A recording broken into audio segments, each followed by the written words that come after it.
Geography part 3 top speed advance समान ज्ञान part 53। पृथ्वी की वायु सतह को 4 भागों में बांटते हैं। स्थल मंडल, लिथोस्फीयर, जल मंडल, हाइड्रोस्फीयर, वायुमंडल, एटमॉस्फेयर, जैव मंडल, बायोस्फीयर।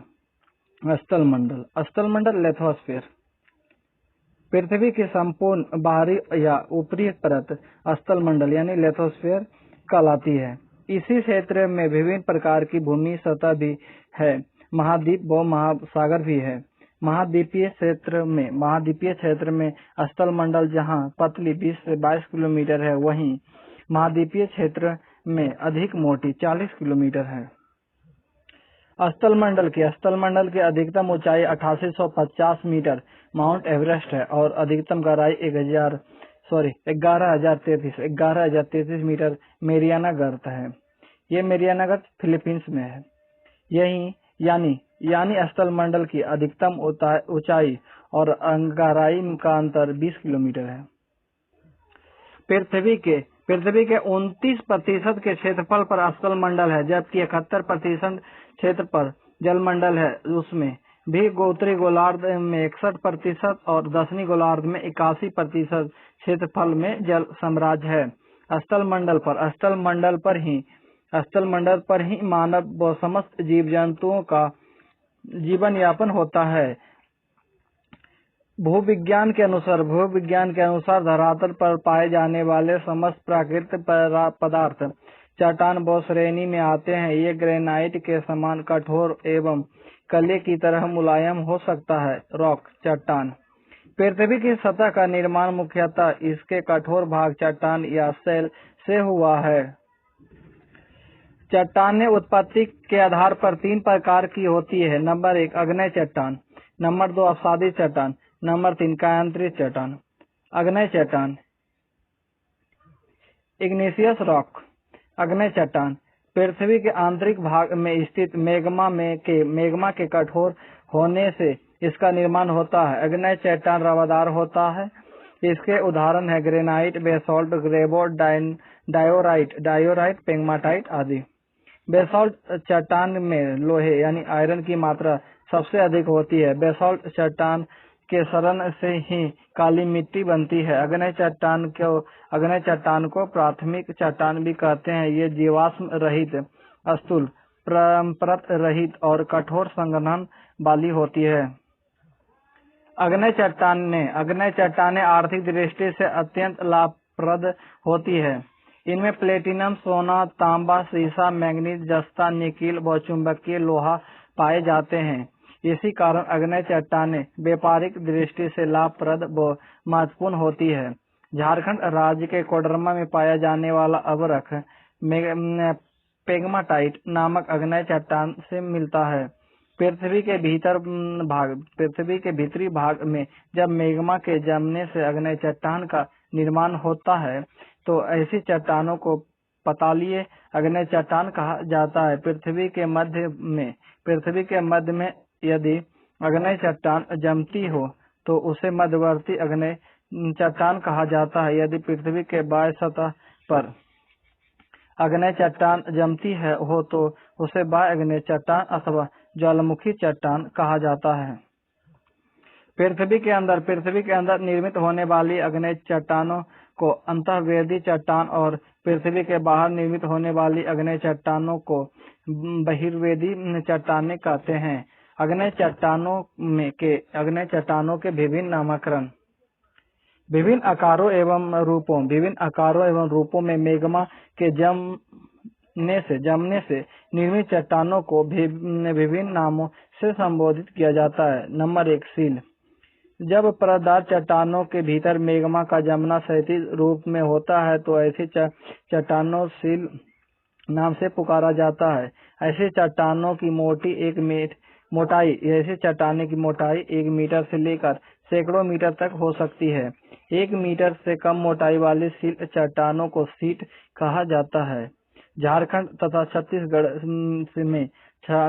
और छत्तीसगढ़ में सील चट्टान पाए जाते हैं। Number 2 Dyke. मैग्मा जब दीवार की तरह किसी लंबवत दरार में या ऊर्ध्वाधर परत में जमता है तो ऐसी आग्नेय चट्टानों को डाइक नाम से जाना जाता है। झारखंड के सिंहभूम स्थान में अनेक डाइक पाए जाते हैं। लेपोलिथ जब मेग्मा त्रिनुमा आकार में जमता है तो उसे लेपोलिथ कहते हैं। दक्षिण अमेरिका में लेपोलिथ चट्टान मिलते हैं। बैथोलिथ लोपोलिथ का विशाल रूप जब जमता है बड़े गुंबद के आकार का, जिसके किनारे असमान या खड़े से होते हैं और ऊपरी तल विषम, तो ऐसी विशाल चट्टान बैथोलिथ कहलाते हैं। बैथोलिथ चट्टान मूलतः ग्रेनाइट से बनता है। इडाहो बैथोलिथ संयुक्त राज्य अमेरिका 40,000 वर्ग किलोमीटर से अधिक बड़ा है, जबकि कनाडा का कोस्ट रेंज बैथोलिथ का आकार इडाहो बैथोलिथ से भी बड़ा और विस्तारित है। स्टॉक जब मेग्मा बैथोलिथ से छोटे आकार में जमता है और इसकी ऊपरी भाग गोलाकार गुंबदनुमा होता है तो ऐसी चट्टानों को स्टॉक कहा जाता है। इसका विस्तार 100 वर्ग किलोमीटर से कम हुआ करता है। लेकोलिथ जब मेग्मा ऊपरी परत को तेजी से उठाकर गुंबदनुमा या छतरी नुमा आकार में ठोस हो जम जाता है तो ऐसे चट्टान लेकोलिथ कहलाते हैं। उत्तरी अमेरिका के पश्चिमी भाग में लेकोलिथ की बहुतायत उदाहरण मिलते हैं। बहिर्वेदी ज्वालामुखी पर्वत का ही एक अंतर्वेदी रूप लेकोलिथ चट्टान है।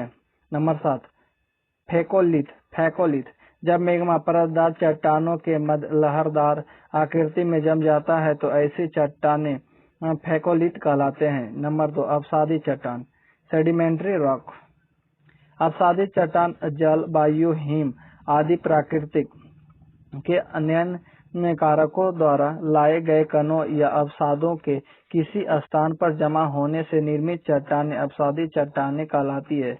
ऐसे चट्टानें काल के विभिन्न चरणों में दबाव अथवा रासायनिक प्रतिक्रिया स्वरूप परत रूप में ठोस में बदल जाती है।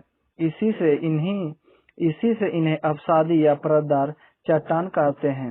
अवसादी चट्टानों का उदाहरण चूना पत्थर, सेलखड़ी, स्लेट, डोलोमाइट, नमक का चट्टान, बलुआ पत्थर, कांग्लोमरेट और खड़िया।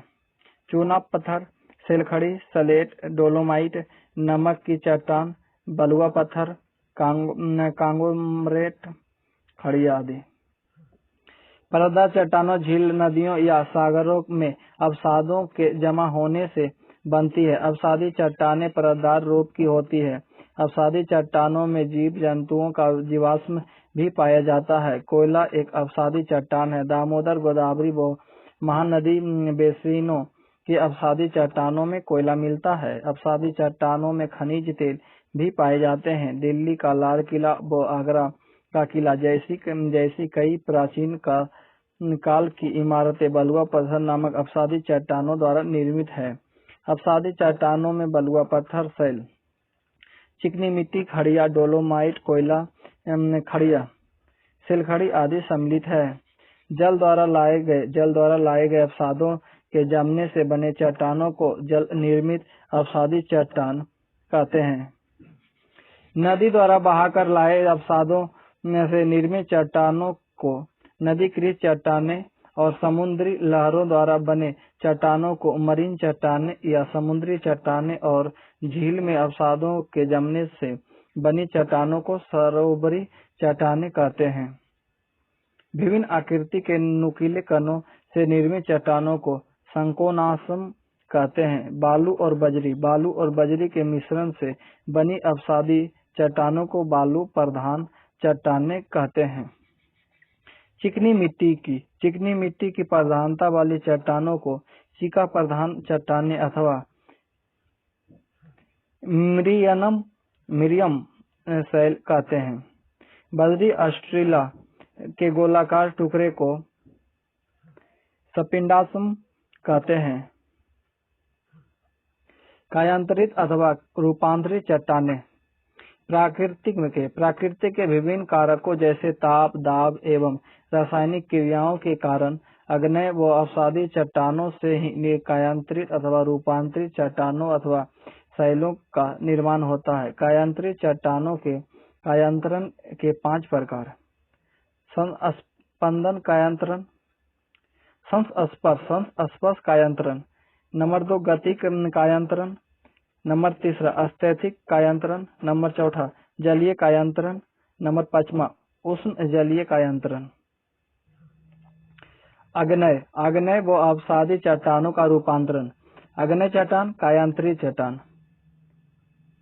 साइनाइट का कायांतरित रूप है साइनाइट नीस।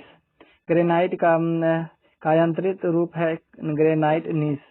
बिटुमिनस कोयला का कायांतरित है तो ग्रेफाइट, और ग्रेवो का कायांतरित चट्टान है सर्पेंटाइन, और बेसाल्ट का कायांतरित चट्टान है सीट, स्लेट, एम्फी और बोलाइट।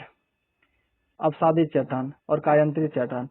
चूना पत्थर का कायांतरित रूप है संगमरमर। सेल का कायांतरित रूप है स्लेट। लिग्नाइट कोयला का कायांतरित रूप है एंथ्रोसाइट कोयला। सपिंड का कायांतरित रूप है सपिंड सिस्ट। बलुआ पत्थर का कायांतरित रूप है क्वार्टरजाइट।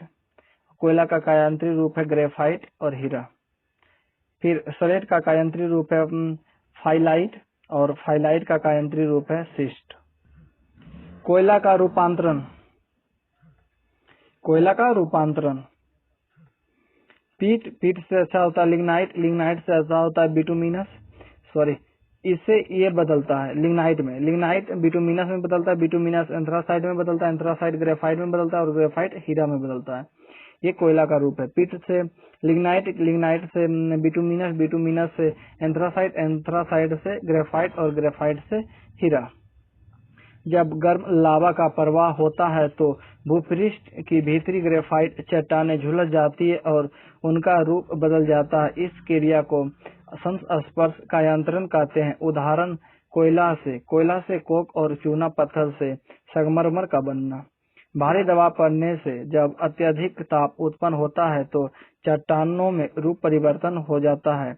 इसे गतिक रूप कायांतरण कहते हैं। उदाहरण कोयला से ग्रेफाइट, सेल से स्फटिक और बलुआ पत्थर से क्वार्टरजाइट का बनना।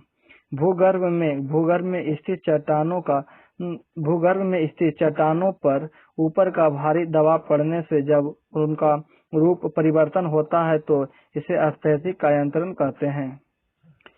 जलीय दबाव जब चट्टानों का रूप बदलता है तो इसे जलीय कायांतरण कहते हैं।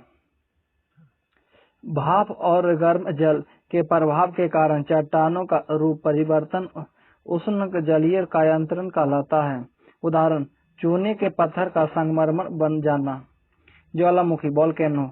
ज्वालामुखी का शाब्दिक अर्थ है ज्वाला का मुख, अर्थात भूपर्पटी अथवा भूपटल पर स्थित वह स्थान यानी प्राकृतिक छेद या दरार जिससे होकर पृथ्वी के अंदर का पिघला पदार्थ मेग्मा, राख, भाप तथा अन्य गैसें विस्फोटित हो भूगर्भ से बाहर निकलता है। ज्वालामुखी वोल्केनो कहलाता है। ज्वालामुखी उद्गार के छिद्र या मुख को क्रेटर कहते हैं। बड़े आकार वाले ज्वालामुखी उद्गार के छिद्र कैल्डेरा कहलाता है। ज्वालामुखी उद्गार अथवा विस्फोट में भूगर्भ से बाहर निकला हुआ लावा जब ठंडा होकर ठोस टुकड़ों में परिवर्तित हो जाता है तो उसे सिंडर कहा जाता है। ज्वालामुखी उद्गार के समय लावा अत्यंत गर्म अवस्था लगभग 6000 डिग्री सेल्सियस में होता है जिसे ठंडा होने में काफी समय लगता है। ज्वालामुखी उद्गार के दौरान निकलने वाली गैसों में भाप का प्रतिशत सबसे अधिक होता है। ज्वालामुखी के प्रकार सक्रिय ज्वालामुखी एक्टिव वोल्केनो, प्रसुप्त ज्वालामुखी डोरमेंट वोल्केनो और शांत ज्वालामुखी एक्सटिंक्ट वोल्केनो। विश्व के सक्रिय ज्वालामुखी नाम, देश और उसकी ऊंचाई। कोटोपैक्सी ज्वालामुखी इक्वाडोर में है, 5897 मीटर ऊंचा है। क्लूचेवास्काया क्लूचेव्स्काया ज्वालामुखी रूस में है, 4750 मीटर ऊंचा है। ब्रेनगेल पर्वत ज्वालामुखी अलास्का संयुक्त राज्य अमेरिका में है, 4270 मीटर ऊंचा है। मोना लोआ ज्वालामुखी हवाई संयुक्त राज्य अमेरिका में है, 4170 मीटर ऊंचा है। कैमरून ज्वालामुखी कैमरून में है, 4040 मीटर ऊंचा है। एरेबस ज्वालामुखी अंटार्कटिका में है, 3795 मीटर ऊंचा है। नीरागोंगो ज्वालामुखी जैरे में है, 3470 मीटर ऊंचा है। इली आमना ज्वालामुखी अलेतुआन श्रेणी में है, 3353 मीटर ऊंचा है। एटना ज्वालामुखी सिसिली में है, 3350 मीटर ऊंचा है। बार ज्वालामुखी कास्केड श्रेणी में है, 3285 मीटर ऊंचा है। चिल्लन ज्वालामुखी चिली में है, 3212 मीटर ऊंचा है। न्यामुरागिरा ज्वालामुखी जेरे में है, 3058 मीटर ऊंचा है। बिल्लारिका ज्वालामुखी चिली में है, 2847 मीटर ऊंचा है। रूहा पेहो ज्वालामुखी न्यूजीलैंड में है, 2797 मीटर ऊंचा है। पिराकुटिन ज्वालामुखी मैक्सिको में है, 2800 मीटर ऊंचा है। असामा ज्वालामुखी जापान में है, 2568 मीटर ऊंचा है। सेंट हेलेंस पर्वत ज्वालामुखी संयुक्त राज्य अमेरिका में है, 2550 मीटर ऊंचा है। नगाहुरुहोए ज्वालामुखी न्यूजीलैंड में है, 2291 मीटर ऊंचा है। पकाया ज्वालामुखी ग्वाटेमाला में है, 2552 मीटर ऊंचा है। हेबाला ज्वालामुखी आइसलैंड में है, 1491 मीटर ऊंचा है। वेसुवियस ज्वालामुखी इटली में है, 1281 मीटर ऊंचा है। किलाउएआ ज्वालामुखी हवाई में है, 1247 मीटर ऊंचा है। अस्ट्राम्बोली ज्वालामुखी इटली में है, 925 मीटर ऊंचाई पर है। फिर से एक बार, कोटोपैक्सी ज्वालामुखी इक्वाडोर में है, क्लेचुबेवस्काया ज्वालामुखी रूस में है और कोटोपैक्सी सबसे ऊंचा ज्वालामुखी है। ब्रेनगेल ज्वालामुखी अलास्का में है। मोना लोआ ज्वालामुखी हवाई में है। कैमरून ज्वालामुखी कैमरून में है। एरेबस ज्वालामुखी अंटार्कटिका में है। नियारागोनगो ज्वालामुखी जेरे में है। इलियाना ज्वालामुखी अलेतुआन श्रेणी संयुक्त राज्य अमेरिका में है। एटना ज्वालामुखी सिसिली में है। बार ज्वालामुखी कास्केड श्रेणी में है। चिल्लन ज्वालामुखी चिली में है। न्यामुरागिरा ज्वालामुखी जेरे में है। बिलारिका ज्वालामुखी चिली में है। रूहा पेहो ज्वालामुखी न्यूजीलैंड में है। पिराकुटिन ज्वालामुखी मैक्सिको में है। असामा ज्वालामुखी जापान में है। सेंट हेलेंस पर्वत ज्वालामुखी संयुक्त राज्य अमेरिका में है। नगाउरुहोए ज्वालामुखी न्यूजीलैंड में है। पकाया ज्वालामुखी ग्वाटेमाला में है। हेबला ज्वालामुखी आइसलैंड में है। वेसुवियस ज्वालामुखी इटली में है। किलाउएआ ज्वालामुखी हवाई में है और अस्ट्राम्बोली ज्वालामुखी इटली में है। सक्रिय ज्वालामुखी एक्टिव वोल्केनो। सक्रिय ज्वालामुखी में हमेशा उद्गार होता रहता है। संपूर्ण विश्व में ऐसा ज्वालामुखियों की संख्या 1500 है। उत्तर अमेरिका के मैक्सिको नामक स्थान में स्थित कोलिमा ज्वालामुखी 40 से अधिक उद्गार। इटली के अस्ट्राम्बोली व एटना प्रमुख सक्रिय ज्वालामुखी है। अस्ट्राम्बोली ज्वालामुखी को भूमध्य सागर का प्रकाश स्तंभ कहा जाता है। भूमध्य सागर में सिसिली के उत्तर में लिपारी द्वीप पर स्थित अस्ट्राम्बोली ज्वालामुखी से हमेशा प्रज्वलित गैसों के निकलने से इसके आसपास का भाग प्रकाशित रहता है। इसी कारण इसे ज्वालामुखी को भूमध्य सागर का प्रकाश स्तंभ कहा जाता है। नंबर 2, प्रसुप्त ज्वालामुखी डोरमेट वोल्केनो। इस प्रकार के ज्वालामुखी में अब तक के उद्गार नहीं हुए हैं, पर भविष्य में इनमें उद्गार हो सकते हैं। प्रसुप्त ज्वालामुखी के कुछ उदाहरण हैं: फ्यूजियामा जापान के, मेयन फिलीपींस के, वेसुवियस इटली के, क्राकाटोवा सुंडा डमरू मध्य के। नंबर 3, शांत ज्वालामुखी एक्सटिंक्ट ज्वालामुखी यानी वोल्केनो, जिस ज्वालामुखियों में लंबे समय से कोई उद्गार नहीं हुआ है और न ही उनमें सुदूर भविष्य में कोई उद्गार होने की संभावना हो, उन्हें शांत ज्वालामुखी कहते हैं। शांत ज्वालामुखी के कुछ उदाहरण हैं: किलिमंजारो अफ्रीका के, कोह सुल्तान एवं देमबंद ईरान के, चिम्बराजो दक्षिणी अमेरिका के और पोपा म्यांमार के। अकोंकागुआ ज्वालामुखी विश्व की सर्वाधिक ऊंचाई पर स्थित एक शांत ज्वालामुखी है। इसकी ऊंचाई 7020 मीटर है। यह एंडीज पर्वतमाला पर अवस्थित है। विश्व में ऑस्ट्रेलिया महाद्वीप ही एकमात्र महाद्वीपीय क्षेत्र है जहां एक भी ज्वालामुखी नहीं है। कोटापेक्सी इक्वेडोर के विश्व के सर्वाधिक ऊंचा ज्वालामुखी पर्वत है। इसकी ऊंचाई 19,347 फीट है, यानी 5897 मीटर। सर्वाधिक सक्रिय ज्वालामुखी अमेरिका और एशिया महाद्वीप के तटों पर अवस्थित है। ओसडेल सलाडो विश्व की सर्वाधिक ऊंचाई पर स्थित एक सक्रिय ज्वालामुखी है। इसकी ऊंचाई 6893 मीटर है। यह एंडीज पर्वतमाला में अर्जेंटीना और चिली देशों की सीमा पर अवस्थित है।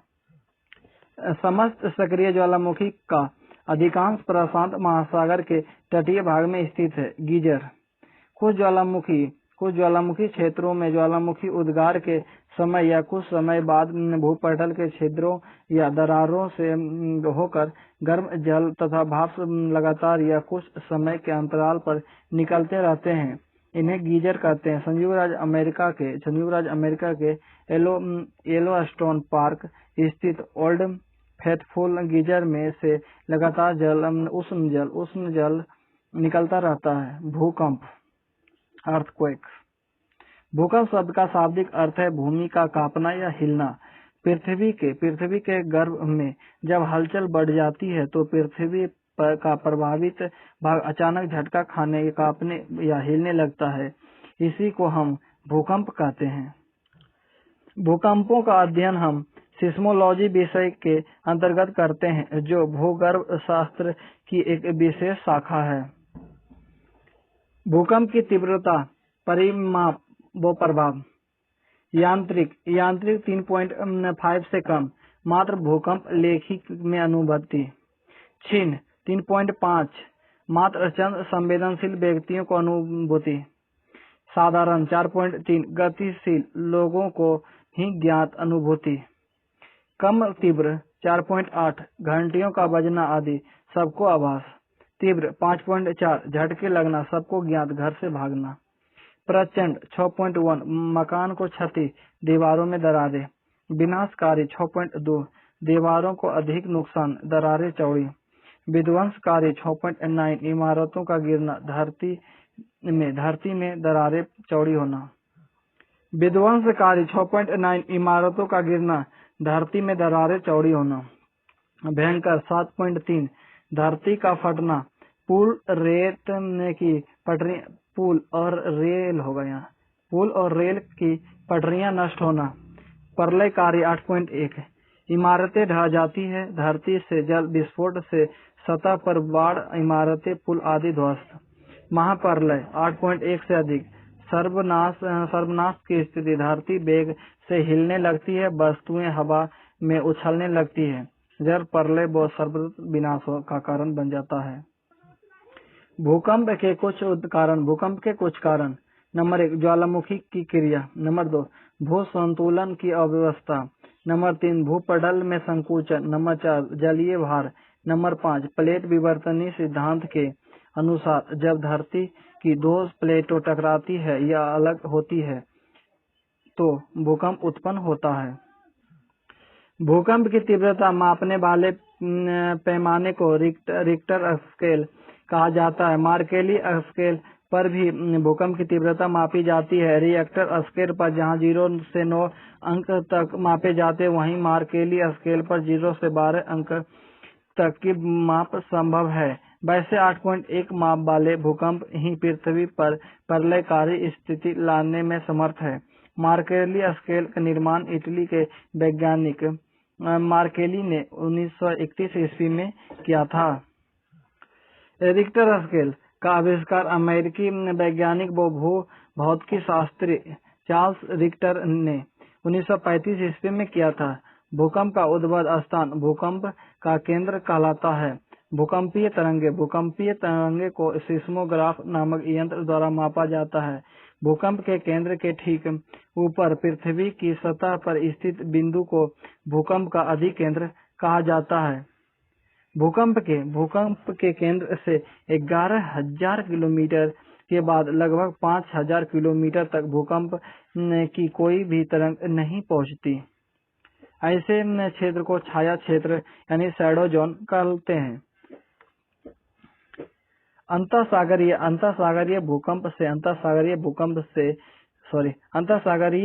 भूकंप से समुद्र में उत्पन्न विनाशकारी लहरों को जापान में सुनामी कहा जाता है। सुनामी लहरों से सर्वाधिक प्रभावित देश Myanmar, Maldives, Sri Lanka, Bharat, Thailand, Malaysia, Somalia यानी अफ्रीका में, बांग्लादेश और इंडोनेशिया है। इलास्टिक रिबाउंड थ्योरी रीड महोदय ने दिया, जो भूकंप से संबंधित सिद्धांत है। भूकंपीय तरंगे 3 प्रकार के होते हैं। पी तरंगे, प्राथमिक तरंगे अत्यंत तीव्र गति यानी 8 किलोमीटर प्रति सेकंड से ये तरंगे धरती के अंदर ध्वनि तरंगों के प्रभाव की तरह किसी भी माध्यम ठोस, गैस, तरल से होकर कहीं भी पहुंचने में समर्थ होती है। इन्हें अनुलंब तरंगे अथवा संपीड़न तरंगे भी कहते हैं। एस वेव, सेकेंडरी वेव या द्वितीयक वेव। इन्हें अनुप्रस्थ यानी ट्रांसवर्स तरंगे भी कहा जाता है। ये तरंगे केवल ठोस माध्यम से ही होकर गुजरती है। इन तरंगों की गति 4 किलोमीटर प्रति सेकंड होती है। एल तरंगे या इसे लप्स भी तरंगे भी बोलते हैं। एल तरंगे, ये तरंगे ठोस माध्यमों में से गुजरने वाली विनाशकारी तरंगों हैं। इनकी गति 1.5 से 3 किलोमीटर प्रति सेकंड है। इन्हें धरातलीय तरंगों या दीर्घ लंबी तरंगे भी कहते हैं। इन तरंगों की खोज का श्रेय एचडी लव को जाता है, जिनके सम्मान में इन तरंगों को लव्स वेव भी कहा जाता है। इन तरंगों का एक अन्य नाम आर वेव भी है, यानी रे लाइट वेव। इन तरंगों का संरचन मुख्यतः धरातलीय भाग में ही होता है। इनका भ्रमण पथ उत्तल होता है। यह तरंगे जल से भी होकर गुजर सकती है और अत्यंत गहराई में जाकर लुप्त हो जाती है। एल वेव को विनाशकारी भूकंप तरंगे भी माना जाता है। एल तरंगे केवल धरातल के भाग से ही गुजरती है। एस तरंगे द्रव में भी नहीं गुजर सकती। केवल पी तरंगे पृथ्वी के केंद्रीय भाग से गुजर सकती है, पर वहां उनका वेग कम हो जाता है। सभी भूकंपीय तरंगों का वेग अधिक घनत्व वाले माध्यमों में से होकर गुजरने पर बढ़ जाता है, जबकि कम घनत्व वाले पदार्थों में से होकर गुजरने पर घट जाता है। भूकंप का झटका अधिकेंद्र यानी एपिसेंटर पर सर्वाधिक तीव्र होने से सेंटर यानी के आसपास के क्षेत्र सबसे अधिक तबाही होती है। स्थलाकृतियां मुख्यतः 3 प्रकार की होती है: पर्वत, माउंटेन, पठार, प्लेटियो और मैदान, प्लेन। पर्वत वह स्थलाकृत जो उच्च स्थान वाले हो, जिसकी ढाल तीव्र हो और जिसका शिखर क्षेत्र पठार के विपरीत संकुचित हो, पर्वत कहलाता है। उस उच्च स्थलाकृति को ही पर्वत की संज्ञा दी जा सकती है जो अपने समीपवर्ती भू क्षेत्र से कम 200 फीट या 600 मीटर ऊंचा हो और प्राकृतिक प्रदत्त हो। प्लेट विवर्तनीय सिद्धांत, प्लेट टेक्टोनिक थ्योरी। दो प्लेटों के आपसी टकराव से भूपटल पर संपीड़ित होता है, जिससे पर्वतों का निर्माण होता है। पर्वतों की उत्पत्ति अथवा रचना के आधार पर 5 भागों में बांटा जा सकता है। पर्वतों के 5 प्रकार। नंबर 1, बलित पर्वत, फोल्ड माउंटेन। ब्लॉक पर्वत, ब्लॉक माउंटेन। अपशिष्ट पर्वत, रेसिडुअल माउंटेन, संचित या संग्रहित पर्वत। एक्युमुलेटेड माउंटेन और गुंबदाकार पर्वत, डोम माउंटेन। बलित पर्वत, फोल्ड माउंटेन। बलित पर्वत को मोरदार पर्वत भी कहते हैं। ये लहरदार पर्वत होते हैं। इनकी निर्माण पृथ्वी की आंतरिक शक्तियों के प्रभाव से धरातल की चट्टानों के मुड़ जाने पर मोड़ पकड़कर ऊंचा उठ जाने के कारण होता है। बलित पर्वत के उदाहरण हिमालय एशिया के, यूराल मध्य रूस के, अल्पाज यूरोप के, रॉकी उत्तरी अमेरिका के, एंडीज दक्षिणी अमेरिका के, ग्रेट डिवाइजन रेंज ऑस्ट्रेलिया के और एटलस अफ्रीका आदि के। हिमालय पर्वत का निर्माण। हिमालय पर्वत वर्तमान में जिस स्थान पर अवस्थित है वहां किसी समय में टेथिस सागर नामक की विशाल भूद्रोणी थी। जब दक्षिणी पठार का उत्तर की ओर विस्थापन हुआ तो टेथिस सागर में बल पड़ जाने पर से वह ऊपर की ओर उठ गया और कालांतर में उसी स्थान पर संसार का सर्वाधिक ऊंचा पर्वत हिमालय अपने अस्तित्व में प्रकट हुआ। विश्व के सर्वाधिक प्राचीन बलित पर्वतों में भारत के अरावली पर्वत का नाम आता है। इसकी ऊंचाई समुद्र तल से 1722 मीटर है। इसकी सर्वाधिक चोटी माउंट आबू के निकट गुरु शिखर है। इसे अवशिष्ट पर्वत की श्रेणी में गिना जाता है। ब्लॉक पर्वत, ब्लॉक माउंटेन। ब्लॉक पर्वत को अवरोध पर्वत भी कहा जाता है। भूगर्भ में होने वाले तनाव व खिंचाव के फलस्वरूप ऐसे पर्वतों का निर्माण होता है। चट्टानों में स्थित भ्रंश के कारण जब मध्य भाग नीचे की ओर धंस जाता है और अलग बलग का भाग ऊंचा उठ जाता है तो ऐसे पर्वत ब्लॉक पर्वत कहलाते हैं। इनके बीच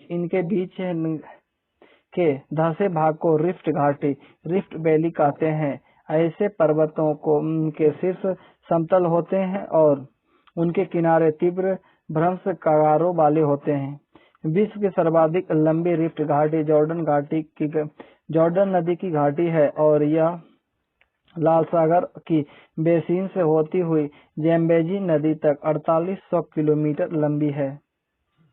ब्लॉक पर्वत के उदाहरण सॉल्ट रेंज पाकिस्तान के, ब्लैक फॉरेस्ट जर्मनी के, बॉसजैस फ्रांस के, हर्स्ट पर्वत यूरोप के और यूएसए में बासचरेंज पर्वत। नंबर 3 अवशिष्ट पर्वत रेसिडुअल माउंटेन। चट्टानों के अपरदन की क्रिया के फलस्वरूप कुछ पर्वत कटकर नीचे हो जाते हैं।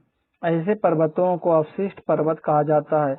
अवशिष्ट पर्वत के उदाहरण है भारत के अरावली, सतपुड़ा, महादेव, विंध्याचल, नीलगिरी, पारसनाथ, राजमहल की पहाड़ियां, अमेरिका में गैसा बूटे और स्पेन में सियारा पर्वत आदि।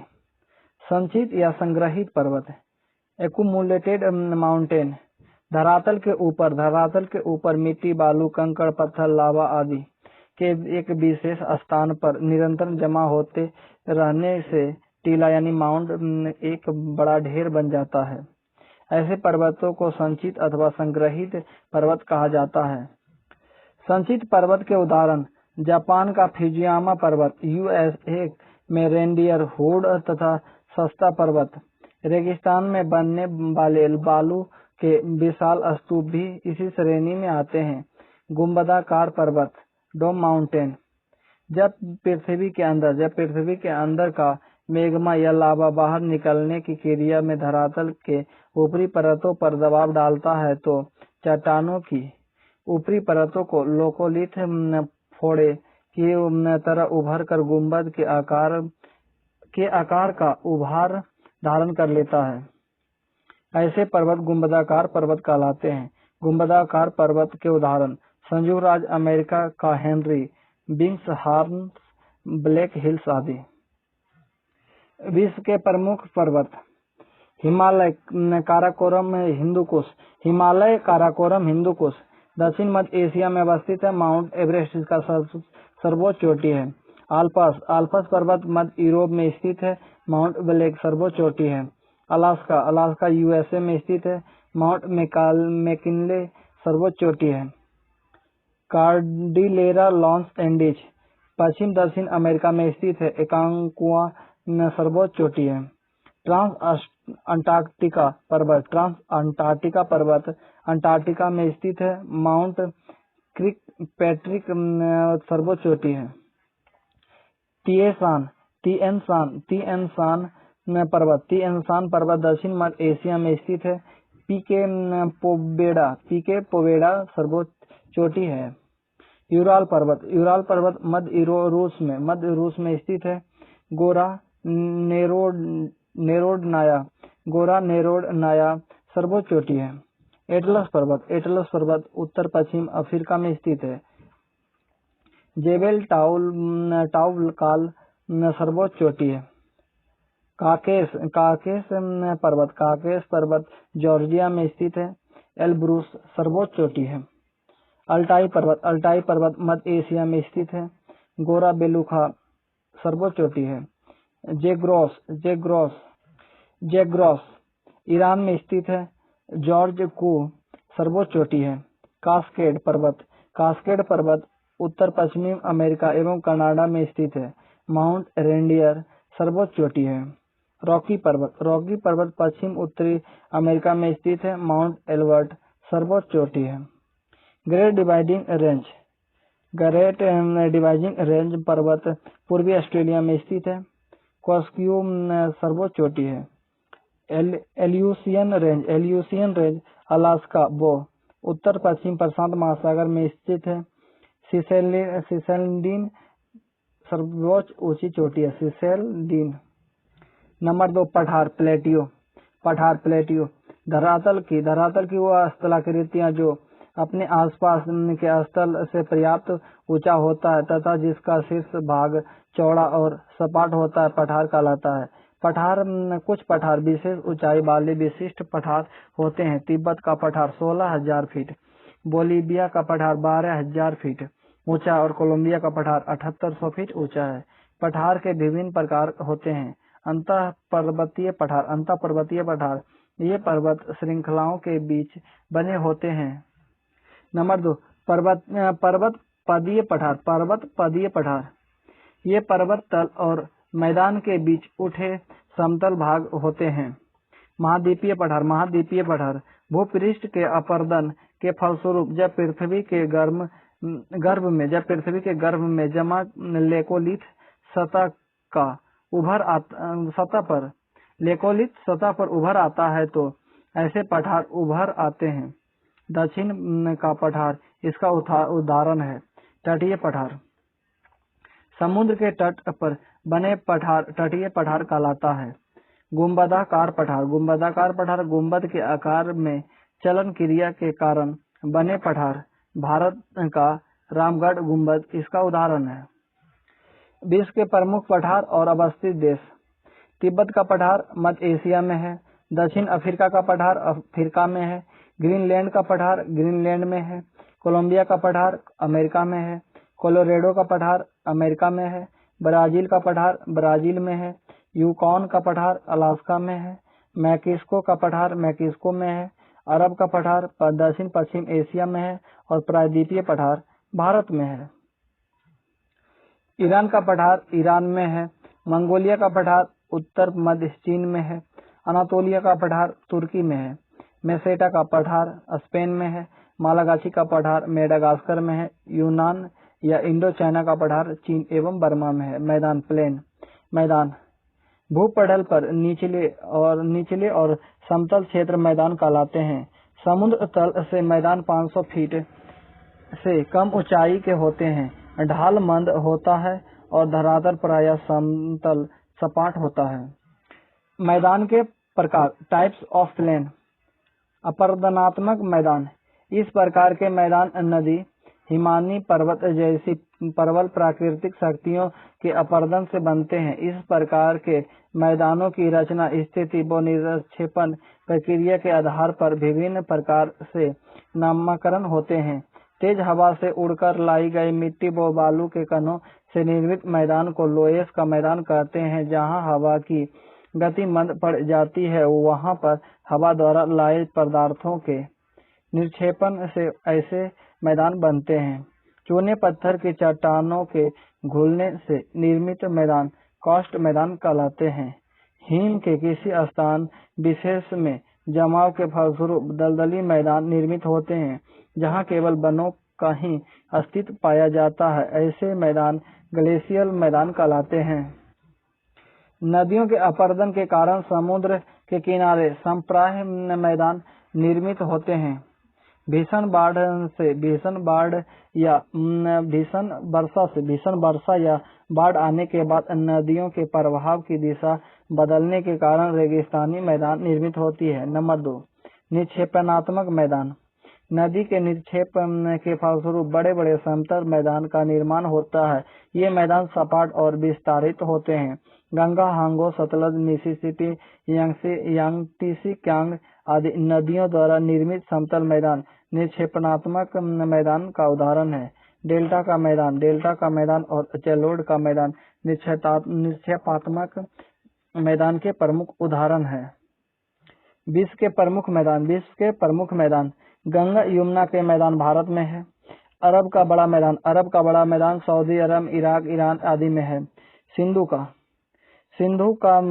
का मैदान भारत व पाकिस्तान में अवस्थित है। ऑस्ट्रेलिया का पूर्वी मैदान ऑस्ट्रेलिया में अवस्थित है। मालागासी का मैदान मालागासी में अवस्थित है। ब्रह्मपुत्र का मैदान यानी ब्रह्मपुत्र नदी का मैदान भारत एवं बांग्लादेश में अवस्थित है। फ्लोरिडा का मैदान फ्लोरिडा में अवस्थित है। नील नदी का मैदान मिस्र में अवस्थित है। दक्षिण साइबेरिया का मैदान दक्षिण एशिया एवं यूरोप में है। फ्रांस का मैदान यूरोप में है।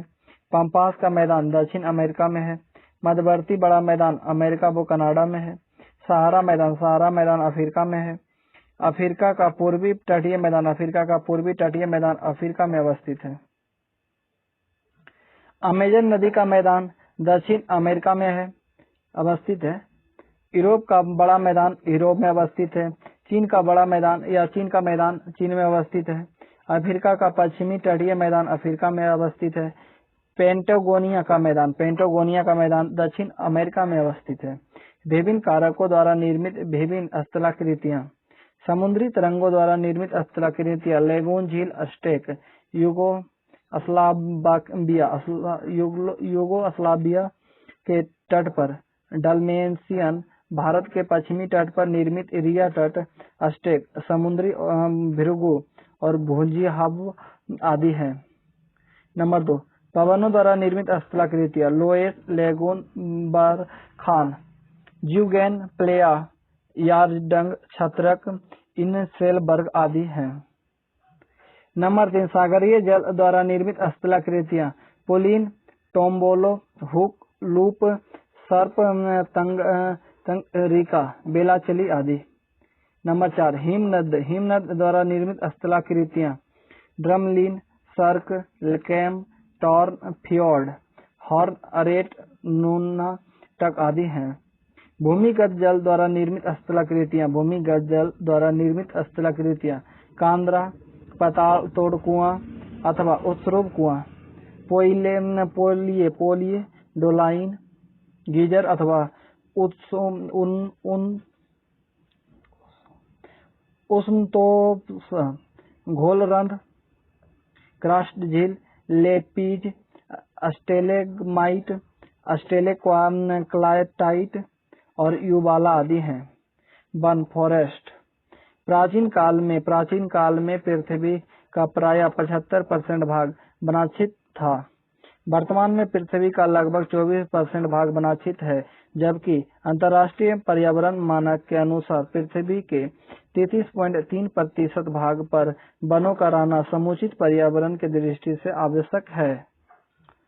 पर्यावरण एवं वन मंत्रालय 2011 के रिपोर्ट के अनुसार भारत में 6,92,027 वर्ग किलोमीटर यानी 21.05% भूमि था, यानी भूमि पर वन है।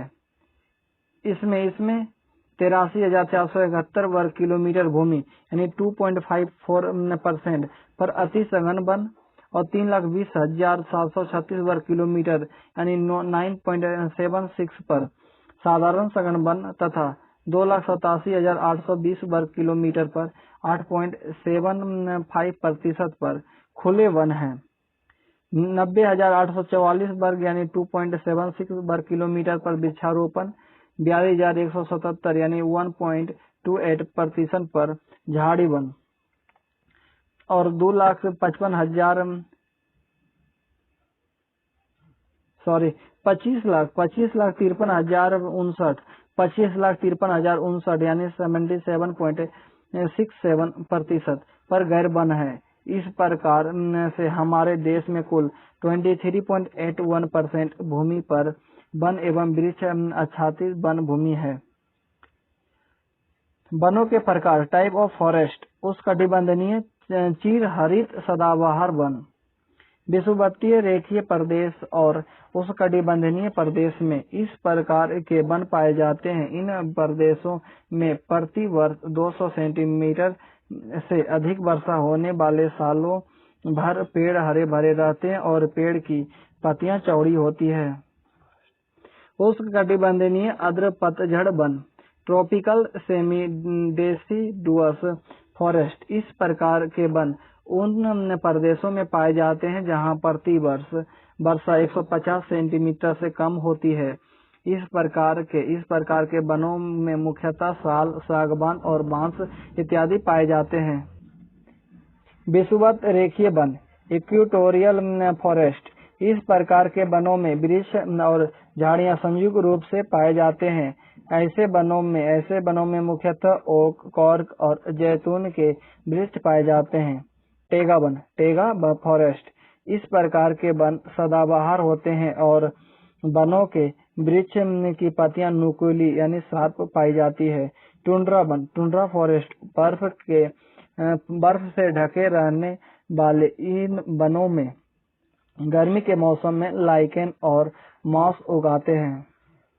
पर्वतीय वन, माउंटेन फॉरेस्ट, इस प्रकार के वनों में शंकुधारी वृक्ष पाए जाते हैं जिनकी पत्तियां चौड़ी होती है। घास के मैदान, विश्व में 2 प्रकार की घास भूमियां पाई जाती है। उष्णकटिबंधीय घास के मैदान, इस प्रकार के घास भूमियों को विभिन्न देशों में विभिन्न नामों से जाना जाता है, जैसे लोनास कोलंबिया व वेनेजुएला में, कंपोज ब्राजील में और सवाना अफ्रीका में। सवाना अफ्रीका में, कंपोज ब्राजील में और लोनास कोलंबिया व वेनेजुएला में। और शीतोष्णकटिबंधीय घास के मैदान, इस घास के मैदानों को भी दुनिया में विभिन्न नामों से जाना जाता है, जैसे पंपास अर्जेंटीना में, स्टेपी रूस चीन यूक्रेन एशिया, रूस चीन यूक्रेन एशिया में स्टेपीज, पेरीज कनाडा संयुक्त राज्य अमेरिका, डाउन्स ऑस्ट्रेलिया और बेल्ट दक्षिण अफ्रीका। फिर से एक बार देख लेते हैं।